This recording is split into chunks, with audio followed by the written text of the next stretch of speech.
Video olarak aldığım insanları bayağı düşünüyorum. Anladın mı? Hepsi mi? Ben de onu yedim. Ama bak Koca. böyle bir yer.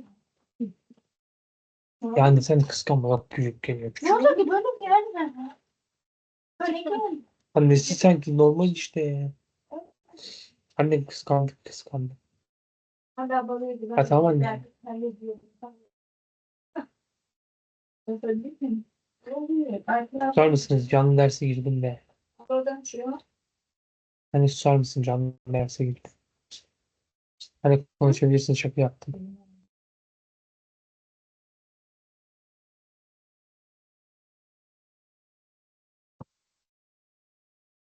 Ben burada yatabilir miyim bu gece?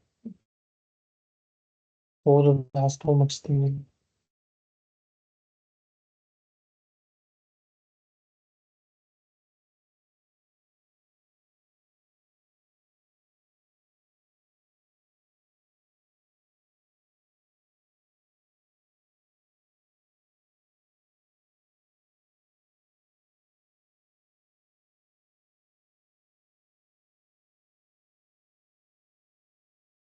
Hiç.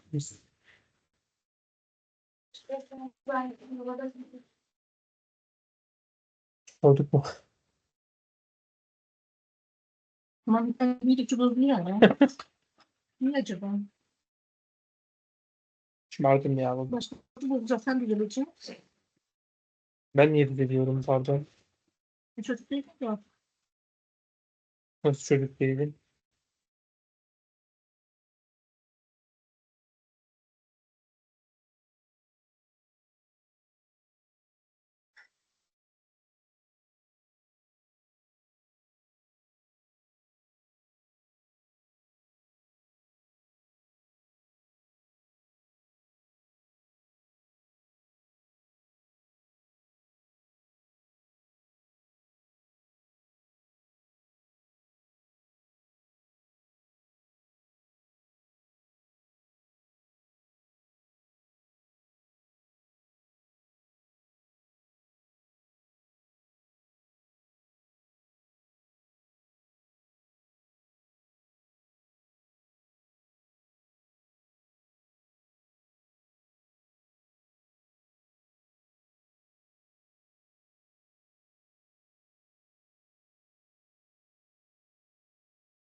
Ne var anne? Muhammed Sürekli götürüyor. Ben baktım onu. Neyi? Düşmüşler. Ben niye getiriyorum ya? Ablam getirsin. Allah Allah. Ne alaka oğlum? Dışarı gitmek niye benim işim ya? Be. Ne? Bana ne?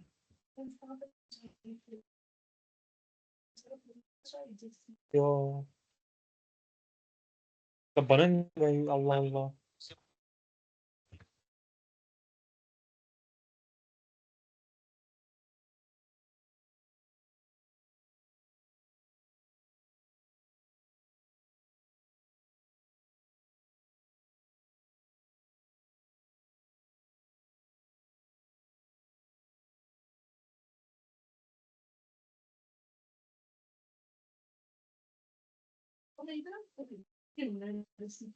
Yok ben her gün böyleyim. Senin çok güzel işin yapmasını sanırım. Yo, hiç her gün kavga ediyorum. Ne kadar ne yaparsam. Evet. Muamele yapma kardeş.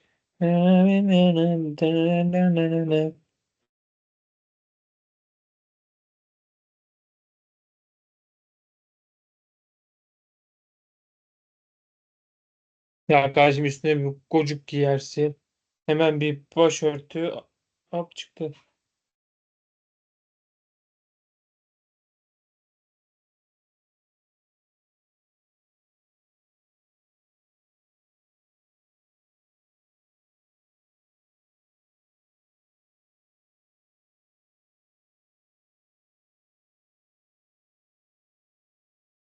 Ya gitmiyorum ya bana ne ya?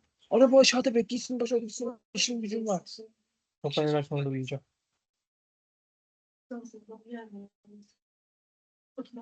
Ha getirmiyorum arkadaşım ya. Ne yaparsan yap.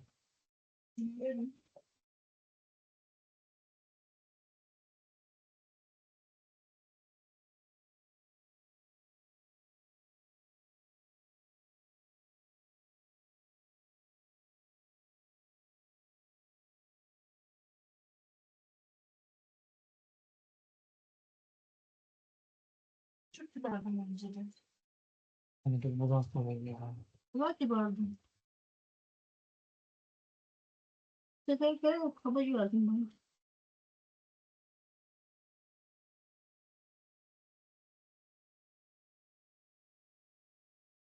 Benim işim demiyorum değil mi? Hepsini yapıyorum.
Ben kazıklarım.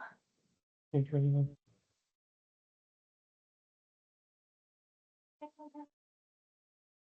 Yok Melek'cim yok. Ben niye yemin ediyorum?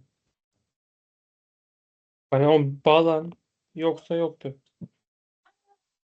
Elinin körü. Çay var. Var mı internet?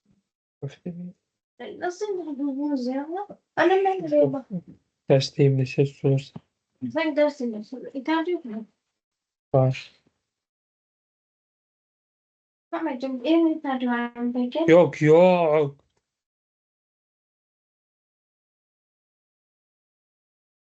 Hiç şeyim gelmez.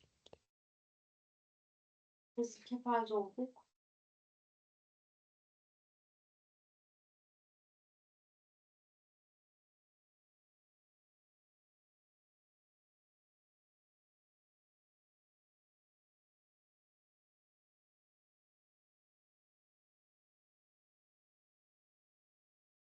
Yani iki buçuk, iki buçuk bölüşelim de yürüyüş bandına alalım. Öyle nasıl fikir? Ya Öyle.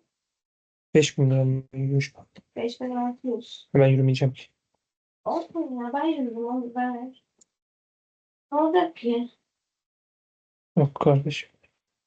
Yürümüşüm anne sen de çift uğraştın. Altının %50 artarsa veririm. Artmaz ki. O zaman vermem. İnşallah artır o zaman. Artarsa ben de zengin olurum. Ne kadar kaç liraya kaldırım varsam ki. İyiymiş. Ne kadar zengin olacağım. Yürüyüş bandını artık kullanmaz mıyız? Yok. Ben kullanırım. O zaman. Onu da benim oğlum okuyorsun. İyi fikirmiş. Ve alt kattakiler de şüpheli. Kaldırırız. Ben bunu kullanmam.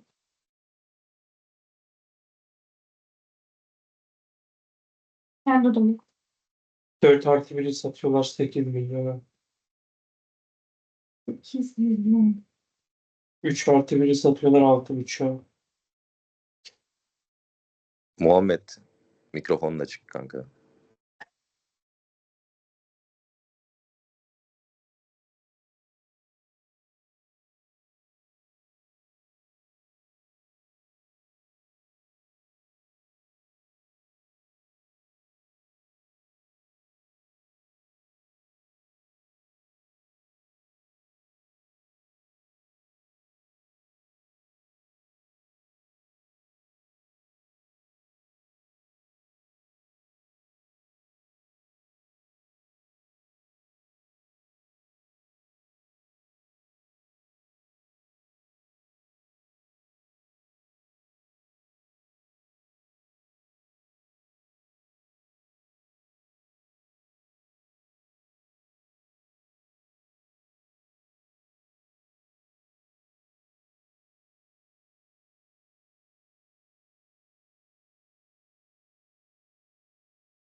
Hello everyone. Today we will. Let me check something before starting. Let's wait for a while for your friends to join us.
Okay, we can start. Previous week we talked about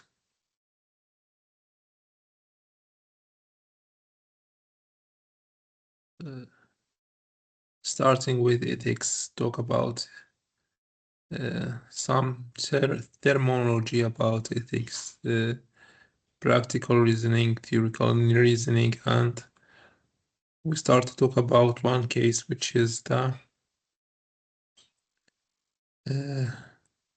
road between Buru and road number E5.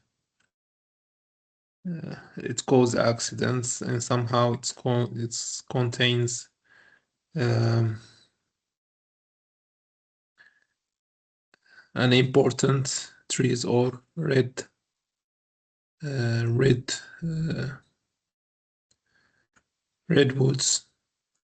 and it is very precious one for. So what was the decision in the end between all of this? We talked a little bit about the ethical code quickly. How to move to solve such kind of dilemma we said here, that you are going to consider a paradigm case, which is the ideal one, and moving to the problem.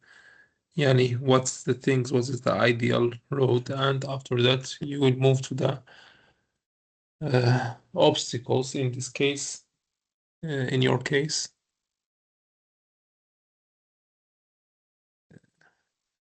As one of the solutions is to build or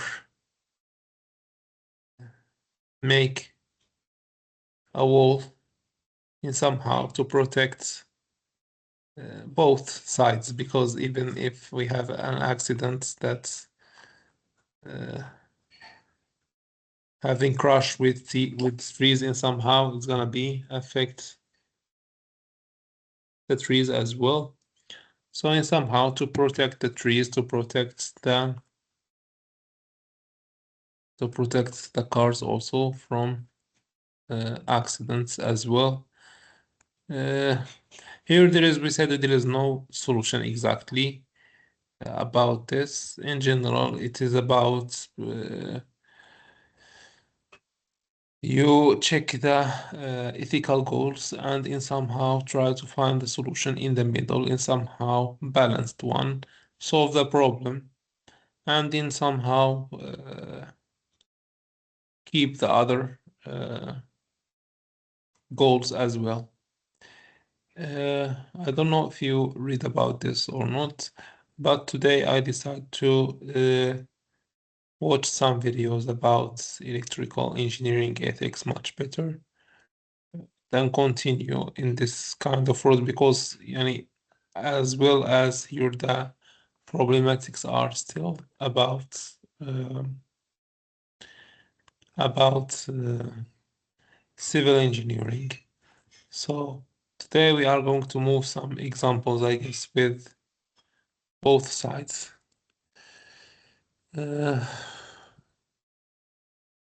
About electrical electrical code of ethics, electrical code of ethics in electrical engineering. Here there is a quick review. We can watch it together. After that, you can comment about it. I hope my sound is clear for you.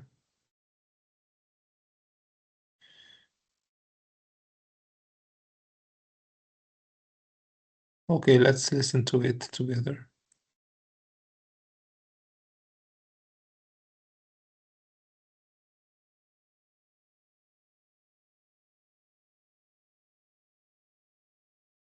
I can also play subtitle in Turkish language as well. So auto generates, auto translate. I can make it also in Turkish version. So and somehow you can listen and in the same time you can read in your mother language as well.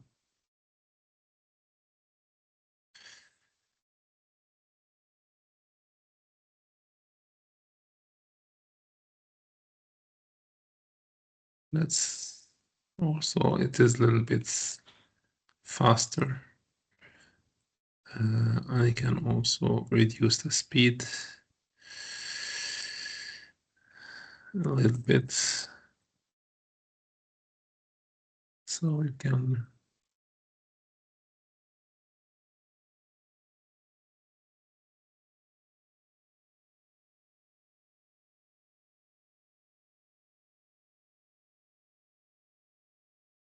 Sir, excuse me for bothering, but yes, is there supposed to be sound from the coming from the video? yes, We can't hear it. I think share the sound. Now, Fix. This set of is it hearable? Can you Yeah, hear it? now it's fixed. Tamam. I think I was. Tamam. Okay, let's listen from the beginning again. How does the engineering code of ethics guide engineers? Imagine building a bridge or designing an electrical system that keeps millions safe. How do engineers know they are doing the right thing? The answer lies in the engineering code of ethics. This set of rules helps engineers make good choices in their work and grow professionally. It is like a moral compass that points them in the right direction. For electrical engineers, following this code is especially important because their work directly affects public safety and well-being. The core idea of the code is integrity. Electrical engineers are expected to be honest and fair in everything they do. They must perform their duties with honesty, making sure their work does not harm anyone. They should act without bias toward clients, employers, or the public. This means being transparent about risks and limitations when designing electrical systems. For example, if an electrical engineer finds a safety flaw in a circuit, they have the responsibility to report it, even if it means delaying a project. The code also emphasizes protecting public interest.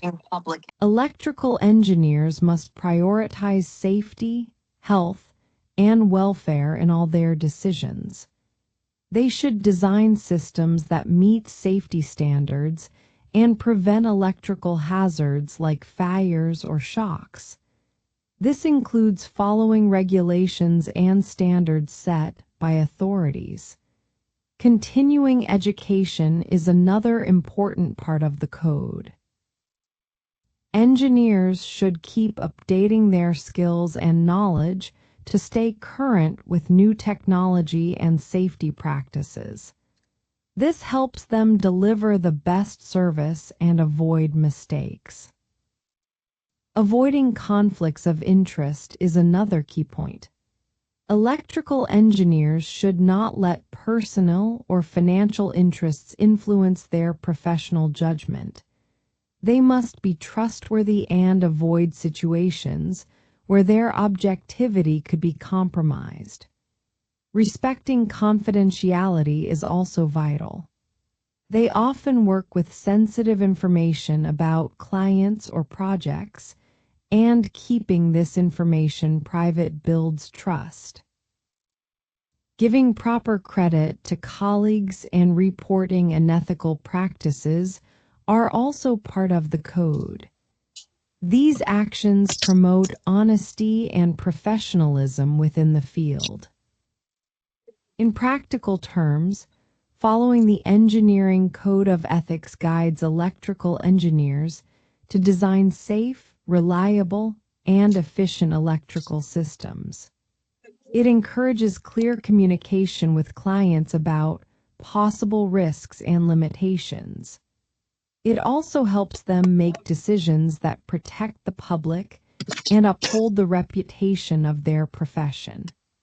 By sticking to these principles, electrical engineers develop a strong sense of responsibility and professionalism.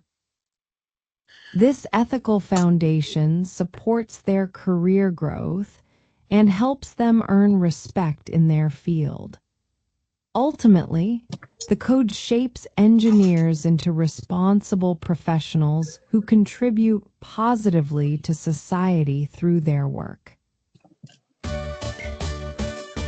Okay, as you see here, it has such common point. Yani in general, it is such common point between also the civil engineering. It is to make sure the wealth of the users, their safety, etc.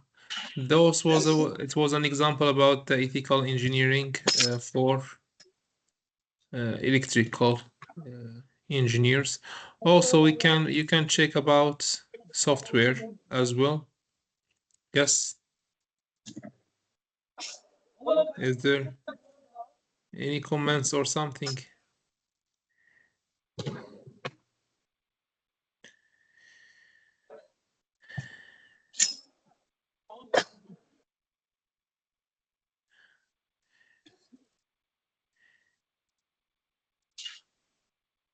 Yes, I'm hearing from you, or you can write as well.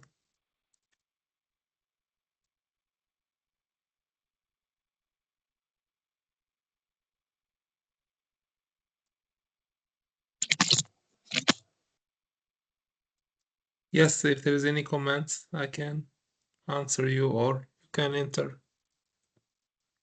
Act as well.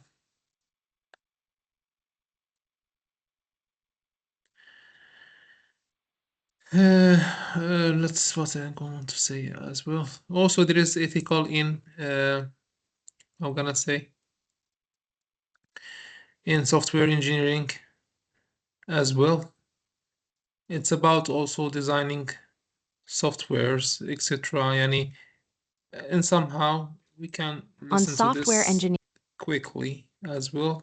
After that, we can move to a scenario of a disaster, a real disaster. ethics and professional practice. Today, we'll explore why ethics are vital in software development, what the IEEE CS ACM Code of Ethics entails, and how it applies to real-world scenarios. Whether you're a student, a professional, or someone curious about how technology intersects with society, understanding these principles is essential. I can also play the translation as well, subtitle, auto-generate, auto-translate, and Turkish language as well.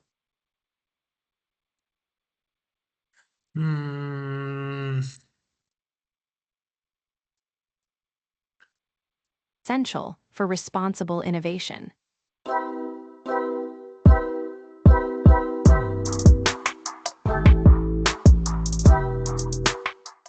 a lecture on software engineering ethics and professional practice by the programming professor. We'll begin by looking at the structure of our presentation. First, we'll set the stage with a discussion about the role of ethics in software engineering, We can why it actually matters, and what's at stake. directly move to their code, and after that, so we can cut here. First, act in the public interest. This is the core value that underpins everything else. Second, serve clients and employers ethically, maintaining honesty and integrity. Third, create high-quality products, balancing performance, cost, and safety. Fourth, exercise independent, ethical judgment. Fifth, promote ethical practices as a manager or leader. Sixth, uphold and advance the reputation of the profession. Seventh, support and treat colleagues fairly. And eighth, commit to continuous learning and ethical growth. These principles are interconnected and together form the foundation of professional conduct in software engineering.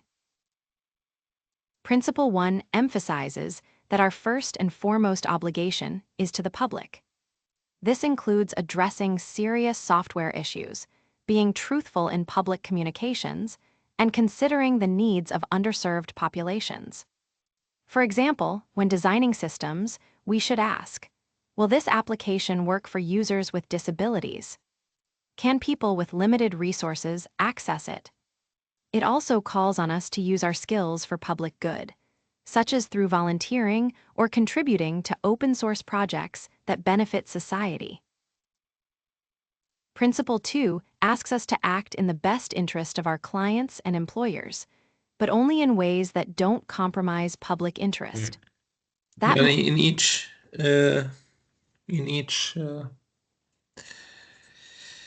in each objective, it is asking what is the question supposed to be asked for each goal. So according to this, the code is working, and with answering these questions in somehow we can take the right decision according to this. means being honest about what we can and can't do, refusing to engage in unethical behavior like software piracy, and safeguarding sensitive information. If a project carries significant risk, perhaps it's underfunded or has unrealistic deadlines, we're expected to raise those concerns early and clearly. The third principle focuses on quality. Software engineers must ensure that what they create meets the highest possible standards. That includes careful balancing of trade-offs between features, performance, cost, and time. We must follow established standards and best practices, perform rigorous testing and debugging, and design with privacy in mind. Good software doesn't just work, it's safe, reliable, and respectful of user needs. Principle 4 is about maintaining ethical independence. As engineers, we must not let personal gain, pressure from clients, or workplace politics compromise our judgment. Our technical evaluations should reflect objective evidence, and we should be forthcoming about any conflicts of interest. For instance, if we're evaluating a vendor that we have personal ties to, we must disclose that to avoid bias. Next, Principle 5 relates to management. If you're in a leadership role, it's not enough to just meet deadlines or deliver results. You're also responsible for creating a culture of ethical development. This means enforcing quality standards, offering realistic timelines, and never asking your team to do something that violates the code. Ethical leadership is proactive and supportive, not dismissive or exploitative. Principle 6 broadens our view to the profession as a whole. As software engineers, we are ambassadors for the field. We should foster environments that promote ethical behavior, follow the law unless it conflicts with higher ethical responsibilities, and own up to our mistakes. When we do these things, we help build trust in our profession and ensure that it continues to grow with integrity. Principle 7 highlights the importance of treating our colleagues with fairness and respect. That includes encouraging others to follow ethical guidelines, giving credit where it's due, and listening to feedback or concerns with an open mind. A culture of support strengthens teams and results in better, more ethical software. Finally, Principle 8 reminds us that ethics isn't a one-time checkbox, it's a lifelong journey. We're expected to stay current with new developments in our field and deepen our understanding of ethical principles. We should also avoid encouraging or supporting behavior in others that we know to be unethical. Ethical engineering is not just about individual decisions, but about fostering a healthy, values-driven culture. To help ground these principles, As you see here, yani, most of the codes are almost having such common, yani, the same goals, almost. But in such problems, these goals are interfered with each other. So how we can solve this interference and find the best solution? Yani, there is no, it is not a math. It is by, and somehow try to find something in the middle. let's examine how they apply in practice. The following case studies are based on real-world dilemmas where ethical decisions were anything but clear-cut. Each scenario challenges us to think critically about our responsibilities and prepare for situations we might face in our own careers. The first case involves Rogue Services, an ISP that intentionally hosted malware, spam, and ransomware. Despite takedown requests, they honored a no-matter-what uptime policy. Eventually, a worm launched by security vendors disables Rogue's infrastructure, stopping the cyber attacks, but also wiping out legitimate client data. This raises a pressing question: was the worm justified? Rogue's actions clearly violate the code. They failed to prioritize public welfare, actively supported harmful operations, and disregarded the need for secure and ethical software. They put users and the public at serious risk by knowingly providing infrastructure for cybercrime. The worm authors, meanwhile, had good intentions. They aimed to reduce public harm. They designed the worm to limit its spread and minimize damage. However, their actions still involved unauthorized access and collateral harm to innocent clients. The ethical dilemma lies in balancing intent with impact. This case pushes us to ask, should ethical intentions ever override legal boundaries? Were there less harmful alternatives available?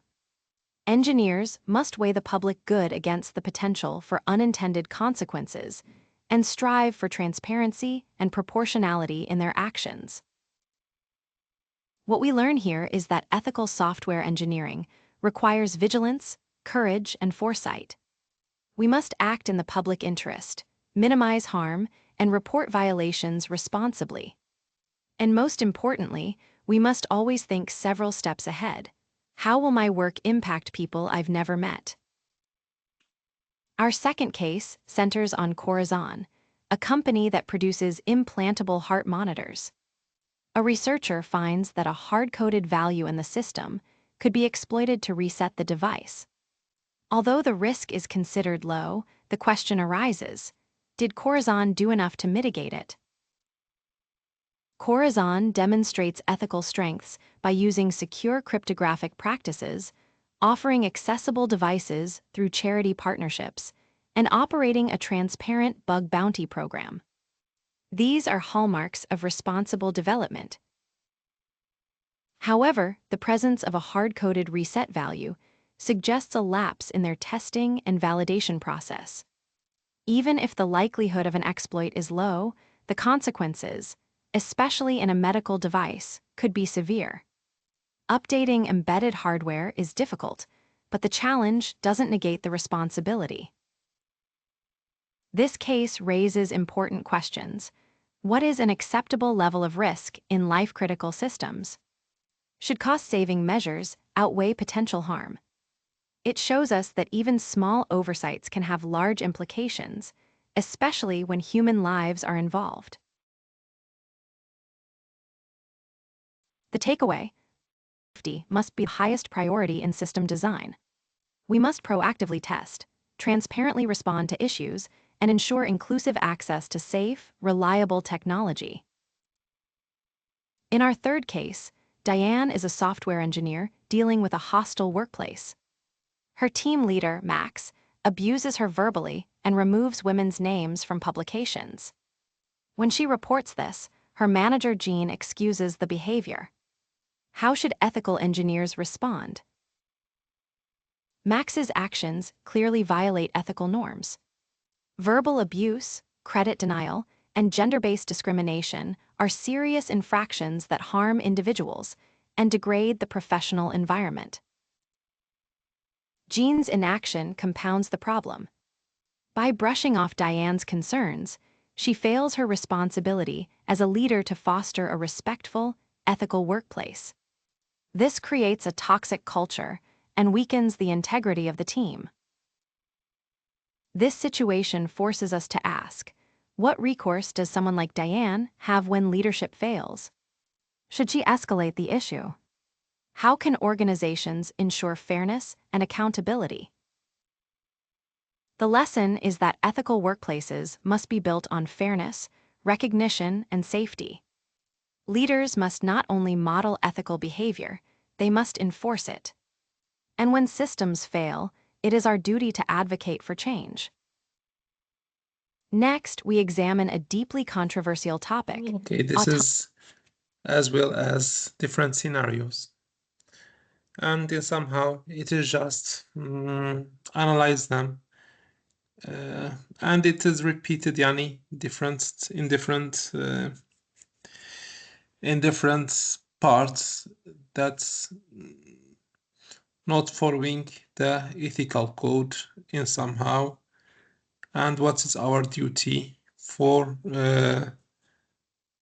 this missing goals. I think the scenario is gonna be also continued with different scenarios. Each time one of them is gonna be taken as well. This is just our example. We can move directly to a summary. Transparency and fairness. Engineers must anticipate misuse, protect user rights, and be clear about system limitations. To wrap up, the IEEE CS ACM Code of Ethics provides a critical guide for professional conduct in software engineering. It encourages us to act with integrity, prioritize public welfare, and promote ethical leadership. Through these case studies, we've seen how these principles play out in real life. As engineers, we must apply this knowledge to build systems that are safe, fair, and inclusive. The future of technology depends on it. Be the ethical engineer the world needs. Thanks for watching. Let me know in the comments. Okay, this is just an example. For now, I was thinking about a real case about a disaster already exists. We can analyze it and talk about it. It's about the Challenger disaster. We can, this is actually NBC News. It's talking about this disaster, and we are going to analyze it ethically regarding the ethical code and what is the solution for this. I will also generate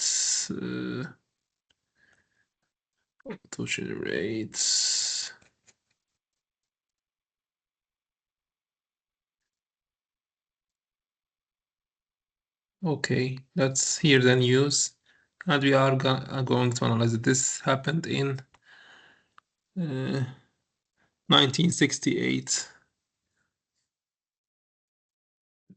28th of February.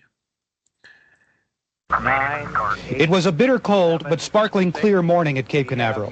Here at the last seconds of the countdown. 3, 2, 1, And liftoff of the 25th Space Shuttle mission, and it has cleared the tower. All the communications This about Challenger. There was a team going to the space. It is related to NASA actually, and during there is a lot of people inside of it for experiments and things like that. And during launching, this is what's happened actually. Starting, it was also all the TVs are covering this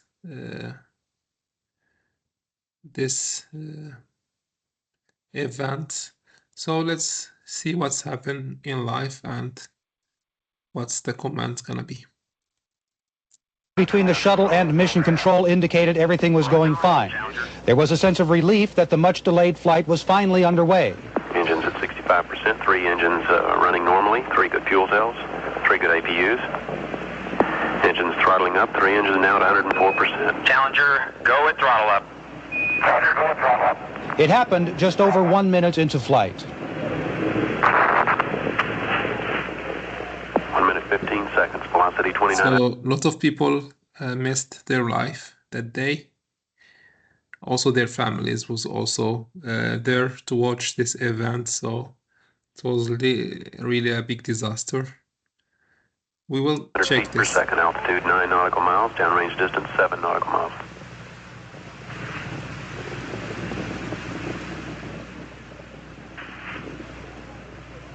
From mission control, silence.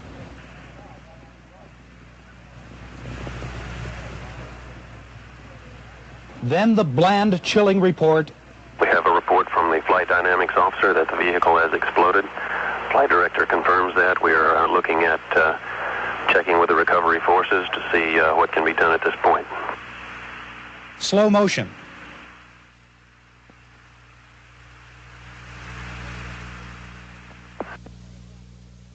A search effort couldn't begin for some 15 minutes after this. Debris, they said, just kept raining from the sky. The head of the space shuttle program had no explanations, just sorrow at the tragedy.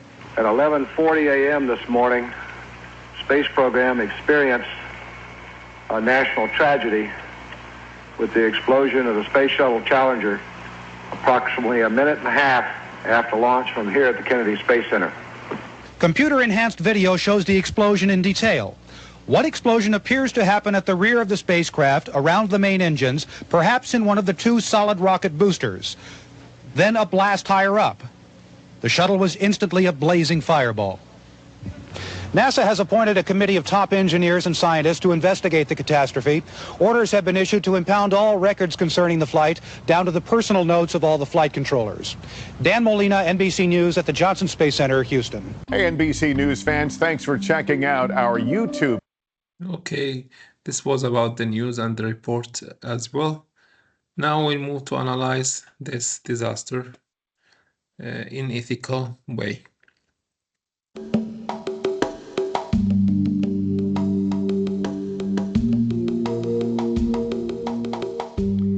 I'm Alan James. That's subtitle. What translate?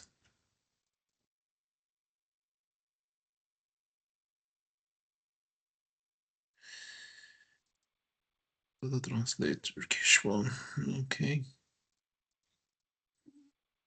Ben Allen.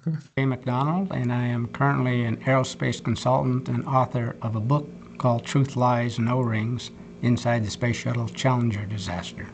At the time of the Challenger disaster, I was the director of the Space Shuttle Solid Rocket Motor Project for Morton Thiokol, the manufacturers of the large solid rocket boosters on the shuttle. I'm going to discuss the Challenger accident, how the launch evolved, what happened to the Challenger during its launch, and some of the inquisition that happened as a result of the investigation by a presidential commission on the accident. The Challenger disaster happened on the morning of January 28, 1986. It took place on pad 39B at the Kennedy Space Center in Florida.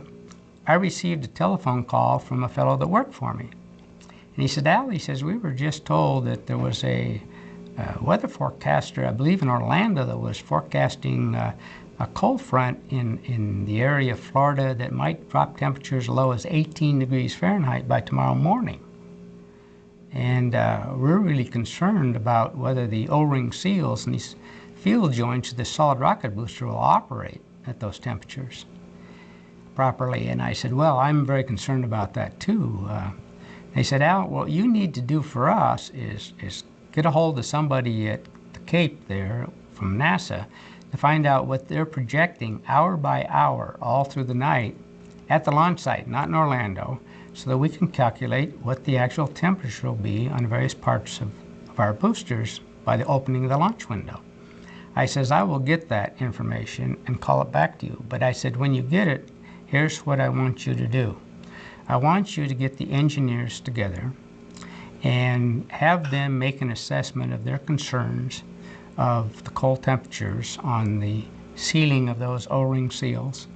And I would like them to make a recommendation as what is the lowest, safest temperature to launch that we can tolerate. And I want that decision and recommendation to be made by the Vice President of Engineering, not program management.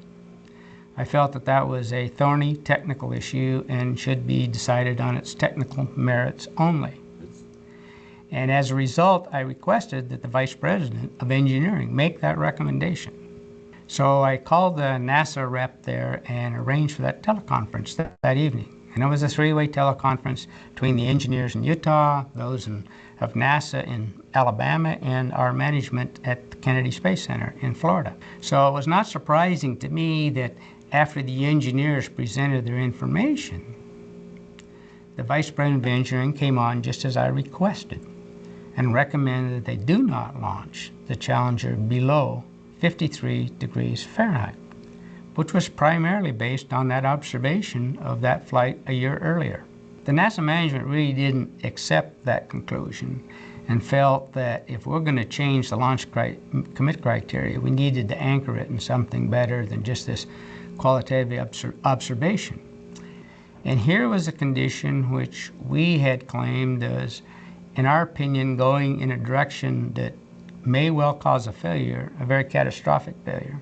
And so what happened is that my boss, Mr. Joe Kilminster, who was the Vice President of Space Booster Programs, came on the telecon and asked for a 5-minute offline caucus to make sure that we had presented everything that we had available to us and see if we could better analyze the joint to determine if there was a lower temperature that was safe to launch. Yeah, during his telling his stories, you can find that there is a lot of mistakes, and he warned them, and they don't want to accept this. And there is a lot of ethical issues here, according to his recommendation, his teams, etc. So let's continue the whole topic as well. What really surprised me was that when the management of my company came back on a half hour later on the teleconference, it wasn't the Vice President of Engineering anymore who made the recommendation not to launch below 53 degrees Fahrenheit. It was my boss, the Vice President of Space Booster Programs, head of program. So he have a lot of ethical issues, from his boss, from NASA, from his recommendation. What is the decision here, between all of these problems? And somehow he have to show his loyalty to his boss. He also have to show to solve the problem. It is kind of lot of problems together. What is the decision can be taken in this case? But in the end, it is a disaster, and a lot of people are lose their life according to it. Anyway, let's continue to his story and management. And he said that they had reassessed all of their data, and they have concluded that it's okay to proceed with the launch as planned. No restrictions at all, no temperature requirement whatsoever. Well, NASA's reaction was that, well, they accepted that without any question, but they needed that recommendation put in writing and signed by a responsible Thiokol official. Well, I knew who that responsible Thiokol official was. That was me. That's why I was there. And I made the smartest decision I ever made in my lifetime. I refused to sign it. Now, I didn't think it was totally unethical that the NASA people questioned how we arrived at that decision and the data we presented. What was unethical is they knew that we had a moral obligation to always prove it was safe. And what they had just done was put the engineering people in a position to prove that it would fail. That's a totally different question. You're never supposed to do that. And in fact, the final decision, which I didn't know at the time, I found out later, was that the general manager decided not to listen to the engineers who still felt that it was too risky and tried to convince him not to change the decision, even though he thought that NASA had some good questions and he kind of agreed with them. He decided that he was going to poll his management team, which ended up as only the vice presidents, as to whether we should launch or not. Now, this was at the time all unknown to me because I was back at the Cape. But I was so disturbed with the change in the launch recommendation, and we were waiting for the written recommendation to come back from our plant in Utah, that I turned to the NASA management people and I said, you know, I really don't feel comfortable with that decision. I don't agree with it. But more importantly, you cannot even accept that recommendation. And they says, what do you mean, Al? I said, you cannot accept it because you know, and I know, that you're asking us to fly those solid rocket motors outside a temperature it's been qualified to fly in. And you can't do that. You can't fly any of the shuttle hardware outside of its qualification limits. That's against protocol, so you can't accept it. I'm recommending launching not based on what I know, but what I do not know, and you're in exactly the same position. Actually, facing this, it is not easy, yani, in all these pressures from different sides, but he was, yani, he said, I make a smart decision, and he talked to them again, trying to solve this issue in somehow, because there is issue in cooling temperature. They said, Al, you know, these shouldn't be your concerns, but we'll pass them on in an advisory capacity only. And they said, where is this fax that's signed by your official? And it so happened the fax machine was the other end of the building, so I went down there, and it took a while to come in, but I finally brought it back. And when I brought it back, they were in a teleconference with one of the people on the mission management team. Since I was gone for 15-20 minutes, I presume they talked about the O-ring issue earlier, and I was shocked to find out later they never mentioned it.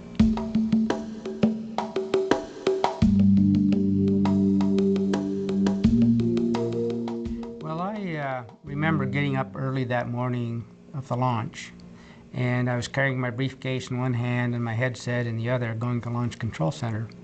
And I remember hearing on the radio it was 22 degrees Fahrenheit at the time. I went into the Launch Control Center and sat down at a console that I'm supposed to be at to monitor all the data on the solid rocket boosters. And in the corner of that TV monitor that I have, they have access to various cameras that are on the vehicle that you can punch in and look at. I remember I started looking at some of the cameras, and I noticed there was ice hanging on the vehicle, there was ice hanging on platforms next to it, and I quickly concluded myself, well, they aren't going to launch this thing today. And the next thing I noticed was several minutes later, they decided to send an ice team out to the launch platform to knock down as much of the ice they possibly could and take it off the mobile launch platform because they're concerned of debris. And they did that.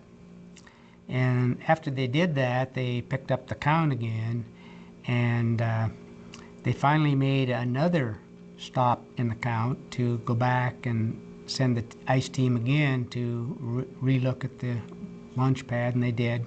Came back and concluded that it was okay to proceed with the launch, which really surprised me, but they did. Now, I really expected if the O-rings would fail because of cold temperature, they would do it right at ignition when you light these solid rocket boosters. Strangely enough, some 73 seconds later, the whole vehicle looked like it had exploded in the air. And I was watching it on the TV camera with one eye on the pressure traces of solid rocket boosters and the data we were monitoring. And it was absolutely shocking to everyone that was in their control room. I could hear some people actually sobbing in the background because they knew that this was unsurvivable. I went to Huntsville, Alabama, the Madison Marshall Space Flight Center next morning to be part of the failure analysis team that NASA was forming on the solid rockets. And I was about convinced that, yeah, this was caused by, in my opinion, I thought it probably was a cracked turbine blade in the space shuttle main engines finally came loose because they were having that problem and went through the tank, and that caused the explosion, or the tank structurally came apart and exploded. And I was ready to leave and go home because I've been gone for about a week. And I actually walked out the door and was heading out the door. And this fellow from NASA that I argued with the night before, by the name of Larry Malloy, said, "Al, you need to get back in here." I says, "Why?" He says, "We've got Jim Kingsbury, the Director of Science and Engineering for Marshall, that's at the Cape looking at some movies and films of the launch. And he claims he can see some fire coming out of the side of one of your solid rocket boosters just before the explosion." My heart sank when I saw the actual launch film because I thought, you know, it probably did happen exactly for the reason we were concerned the night before the launch. The O-rings were too cold. And it wasn't until President Reagan decided to form a presidential commission where the real answers came out, and primarily from me, not NASA. What had happened is I stayed and worked on that failure team, and within a few days I presented to NASA exactly how the Challenger failed. And it was due to the cold O-ring issue that we had addressed the night before. It just manifested itself in a final failure quite different than we expected. But that's why it really failed. It was clear that they didn't want to hear that. And what had happened was one of the NASA people in Washington, who was a budget analyst, had sent a memo he had written to the New York Times. And it was about this problem that we had with this O-rings and the joints. Well, at that time, NASA had never briefed the Presidential Commission on anything that caused the accident at all. They knew nothing about any. And yet, it was almost a week earlier, I'd briefed them exactly what caused it. So they scheduled a closed hearing that afternoon with NASA. Well, NASA wanted all my charts that I had given to headquarters the previous summer, and I gave it to them. And I remember going up to this briefing, and it was in the old executive office building next to the White House. And the NASA folks made it very clear they were going to give the entire briefing. No one else needed to make any comments unless they were specifically requested to do so. And the fellow who was briefing was a fellow I argued with, and he was going through these charts, and he briefed for about an hour and a half. And the commission asked for a break. They took a break. They came back, and I remember Dr. Sally Ride, before she sat down, she was thumbing through a bunch of pink telephone slips. She says, "Before we get back to the briefing," because the guy was going to read, "I'd like to ask you a question. I returned a few of my phone calls. And one of them was some reporter here in Washington that asked me if it was really true they'd heard a rumor that one of the contractors may have been concerned about the cold temperatures affecting their hardware. May have even recommended not launching. Is that really true?" In fact, he said, we had a teleconference about their concerns of the projected temperatures on the field joints and O-rings. And as a result of that teleconference, we had all our engineers in communication with all our engineers in Alabama and the management at Kennedy, and reviewed all that. And as a result of that conference, Martin Thiokol recommended that we proceed on with the launch as planned. And they submitted a written statement to that effect. And went back to his briefing. And I thought, well, I guess that's a true statement, but that is about misleading as anything I ever saw, and was certainly unethical. And so I finally started walking down the stairs towards the conference table that the commissioners were sitting at. And Mr. Larry Malloy was giving this briefing, was giving one of the charts that I'd given him, in fact, that morning. He was being asked some questions about it. He said, I think Al McDonald has something to add here. I said, I think this commission should know that Martin Thiokol was so concerned about the projected cold temperatures on our field joints and O-rings that we recommended not launching below 53 degrees Fahrenheit. I remember Chairman William Rogers, who was the head of the Presidential Commission, and his vice chairman, who was Neil Armstrong, and Dr. Richard Feynman. They all kind of stood up and trying to peek at who this guy was coming down here. And William Rogers was the ex-Secretary of State under Nixon and Attorney General under Eisenhower. And he looked at me and he says, well, who in the hell are you? He said, would you please come down here on the floor and repeat what I think I heard? Because if I heard what I think I heard, this will be in litigation for years to come. My life changed when he said that, because I knew who was going to be in the middle of all of this litigation for years to come. Me. Looking back at all the decisions and things that happened, there's two criteria I always look at with regard to ethics. There's ethics that are associated with having to make tough decisions, tough pressure, time constraints in that environment, and then there's those that aren't, which I consider those, frankly, are the worst ethical issues. And both of those occurred in the Challenger decision. I'm proud of what I did, but as far as ethics was concerned, the biggest breach of ethics was the fact that both my company and NASA attempted to cover up what really happened that night before the launch. And there was obfuscation by NASA on what really caused the final accident, which I went over with the Presidential Commission before they filed the report, and they agreed with me. And to me, that was a bigger error than the pressure at the time to launch from a breach of ethics, because they had time to think about it and deceive people.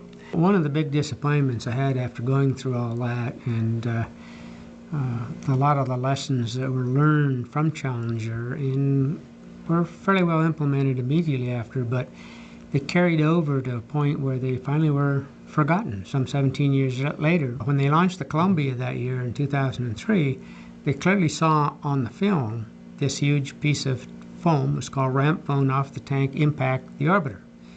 And it actually impacted the leading edge rather than under the tile and shattered. They then ran some analysis of what that impact damage could be, and they had the fanciest, most up-to-date computer model there was available at that time in 2003, and concluded that the damage wasn't significant enough that they couldn't return home safely.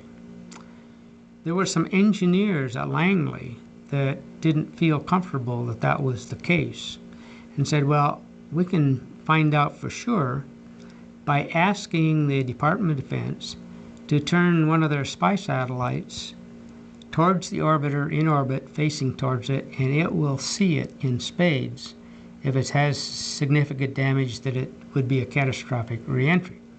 So they made a specific request to the mission management team to do that. And it so happened that the mission management team declined that request on the basis that they'd had an analysis done by Boeing on this a crater model computer program that was the most fancy thing in the world, and that they don't feel that it was adequate damage, so they didn't need to go through the protocol and all to make a request to make these pictures. It was the first time in the 50-year history of NASA that I saw they went from a can-do attitude to a can't-do, and that was the most serious mistake, the most unethical mistake I think they probably made in their entire history. One of the lessons learned I tell students also is this: don't always believe in all your big computer programs. Use your gut feeling and some back of the envelope test of reasonableness checks on some of those answers, because that will give you far more confidence. And I tell you, some people have better judgment just saying, you know, it doesn't smell right, and you need to do that. And so that's the other lesson learned. And don't presume anything. If you think it's important, make sure that what you thought was important got to the right people. So that's what I wished I would have done. Okay. In this case, Yana, today I don't want to talk about any.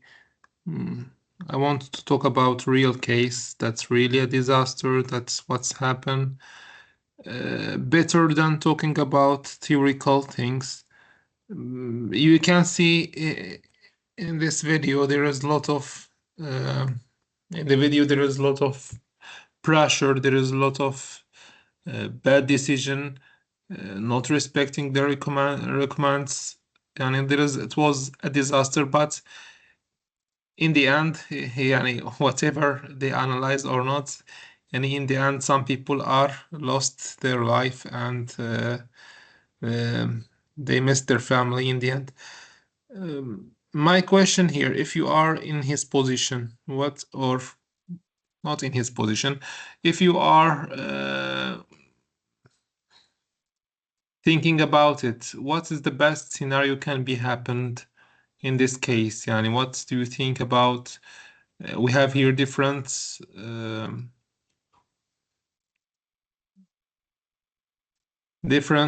goals are interacted, and in somehow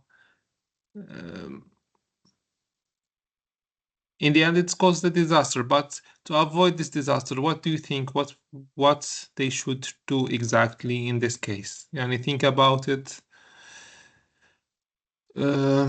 Think about it, and you can write your answers as well.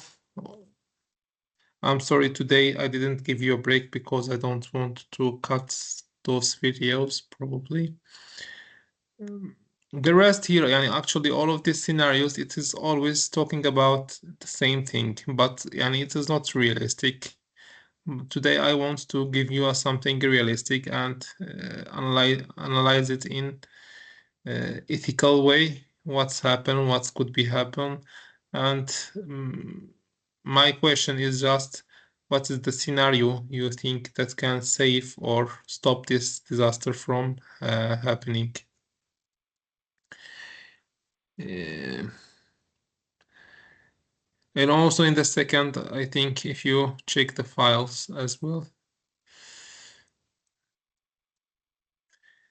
if you check the files shared, also you can found here the same scenario is gonna be happen in the next slide.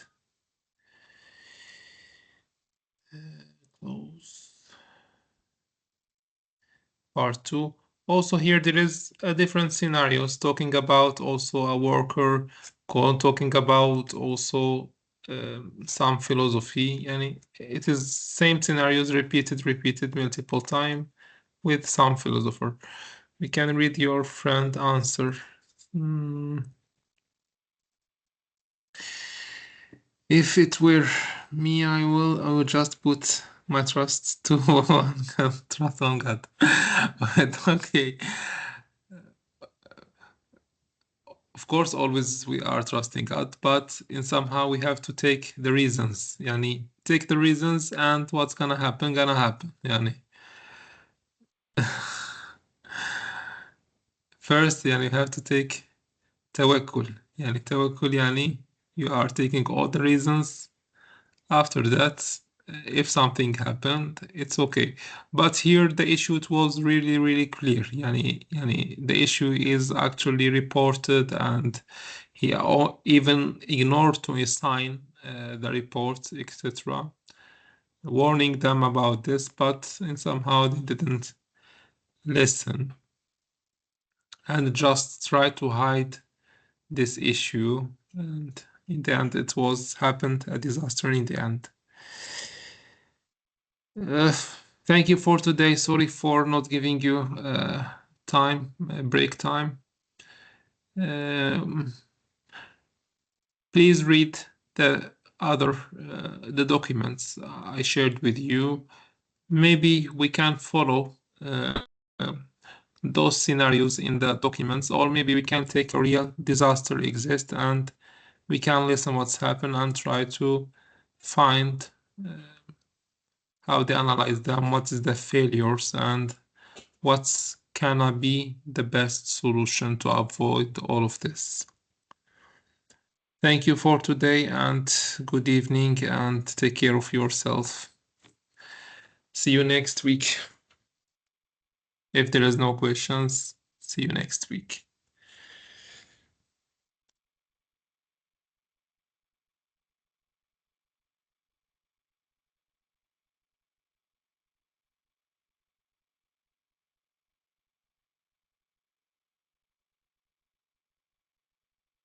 I can stop recording actually.